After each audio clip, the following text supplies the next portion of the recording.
Hi guys, welcome to our 8th video. हमने शुरू किया हुआ था एक सीरीज जिसमें हम कवर कर रहे थे top 100 expected question of quantitative aptitude that you can expect in your CAT 2025। हमारा 8th वीडियो है। 7 वीडियो ऑलरेडी अपलोड हो चुके हैं जिसमें प्रॉफिट लॉस रेशियो परसेंटेज से अच्छे अच्छे क्वेश्चन थे। You should try. तो सारे वीडियोज़ का लिंक डिस्क्रिप्शन बॉक्स में डाल दूंगा या फिर आप चैनल पर जाकर भी वीडियोज़ को चेकआउट कर सकते हैं, प्लेलिस्ट में मिल जाएंगी।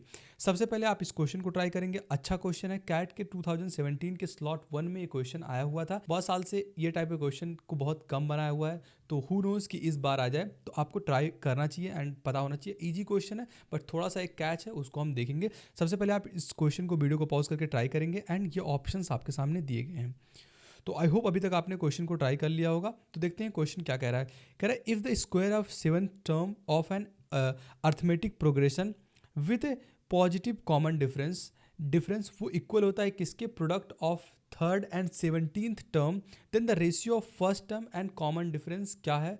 मतलब आपसे कह रहा है कि अगर आप 7th टर्म लेते हैं कोई भी एपी में से, उसका स्क्वायर करते हैं जिसमें एक पॉजिटिव कॉमन डिफरेंस रहेगा, ऐसा नहीं कि निगेटिव कॉमन डिफरेंस हो। लाइक आपके सामने एक सीरीज दी गई है 2, 5, 8, 11। इसमें सब जगह आपको 3 का कॉमन डिफरेंस दिख रहा होगा एंड ये पॉजिटिव है, ऐसा नहीं कि निगेटिव कॉमन डिफरेंस होना चाहिए। लाइक जैसे आपका 11 है, उसके बाद जो है आपका 10 कर दिया, उसके बाद 9, 8, ऐसा नहीं कि -1 का यहाँ कॉमन डिफरेंस है। आपको पॉजिटिव कॉमन डिफरेंस लेके चलना है। तो यहाँ तक हम समझ गए कि क्वेश्चन हमारा क्या कहना चाह रहा है। उसके बाद कह रहा है कि अगर आप 7th टर्म का स्क्वायर करते हैं तो वो product of 3rd term and 17th term का जो है प्रोडक्ट उसके इक्वल होगा। तो आपको बताना है कि पहला टर्म एंड कॉमन जो डिफरेंस है उनका रेशियो क्या होने वाला है। तो सबसे पहले इस क्वेश्चन में एंटर करने से पहले आपको फॉर्मूला पता होना चाहिए। जैसे आपको मान लीजिए 11th टर्म निकालना हो तो A11 अगर आपको निकालना हो तो उसका फॉर्मूला क्या होता है, A plus n minus 1 into D. And n क्या दिया हुआ है, 11th टर्म आपको निकालना है, तो A plus 11 minus 1 into D, मतलब क्या निकल के आएगा, A प्लस 10D। ये आपका 11th टर्म है। अगर आपसे पूछा जाए कि बताओ कि हमारा 13th टर्म कौन सा है, तो A13 का अगर आपको वैल्यू बताना हो तो क्या करेंगे, A plus 13 minus 1 into D, मतलब A प्लस 12D। तो यहाँ आप एक जो है चीज़ कॉमन कैच करने वाली है, जो आप देखेंगे कि अगर आपसे पूछा जाता है कि A11 का वैल्यू बताओ तो इसका जो है प्रोडक्ट निकल के क्या आता है, A प्लस 10D। अगर आपसे पूछता है A13 बताओ तो A प्लस 12D। इससे हमें ये पता चल गया कि अगर हमसे कोई भी टर्म पूछ ले, मान लो हमसे पूछ लेता है A19 क्या होगा, तो हम सीधा लिख देते हैं A प्लस 18D। एक माइनस करके आप D के साथ उसको लिख देते हैं। अगर आपसे कोई पूछता है कि बताओ A जो है A21 की वैल्यू क्या होगी, तो हम सीधा A प्लस 20D को लिखने वाले हैं। तो इस तरीके से यही एक कैच था क्वेश्चन में, आपको सारा कुछ सॉल्व नहीं करना था। अब आपको जो है अगर ये आप कैच कर लेते हैं तो बस जस्ट आपको मल्टीप्लिकेशन करना है एंड जो है रेशियोज़ को बताना है।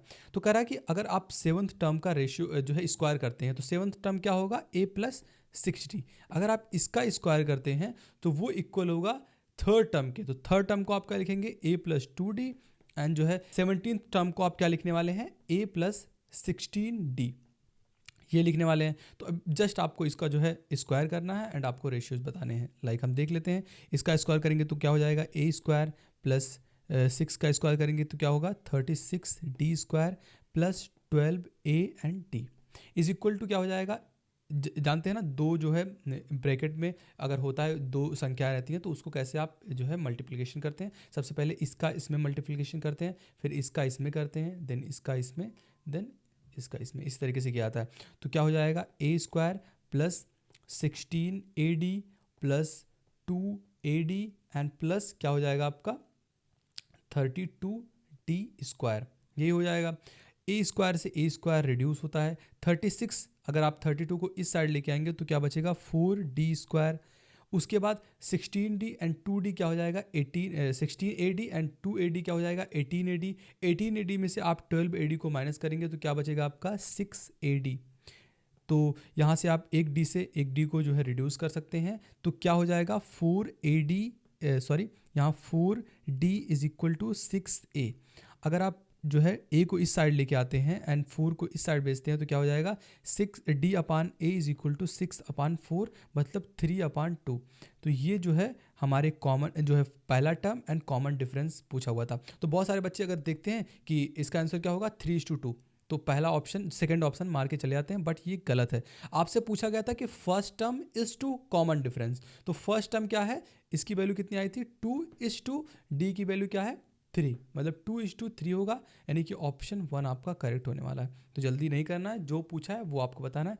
एंड ये एक कैश था, तो आई थिंक ये क्वेश्चन आपसे रिपीट कर सकता है कि मतलब इसी के बेस पे कुछ और जो है स्क्वायर यहाँ था, अगले में क्यूब कर दे, तो कुछ ऐसा करके बना सकता है। तो आई होप ये क्वेश्चन आपको समझा होगा। कहीं भी डाउट हो तो let me know comment box. मिलते हैं आपसे ये वीडियो में, तक के लिए बाय बाय।